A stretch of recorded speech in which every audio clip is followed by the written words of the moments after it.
Azizlar, biz o't tosh kasalligi bilan amaliyotga oldik bu bemorni. Bu bemor uzoq vaqtdan beri o't tosh kasalligi bilan aziyat chekib yuribdi.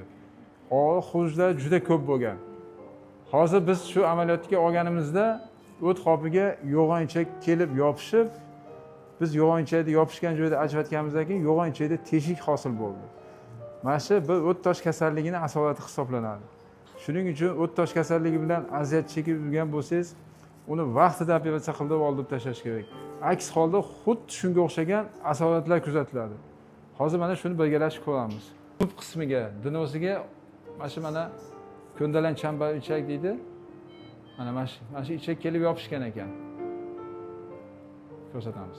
Mana yopishgan. Biz ajratdik. Ajratganimizda o't qopi mana teshildi.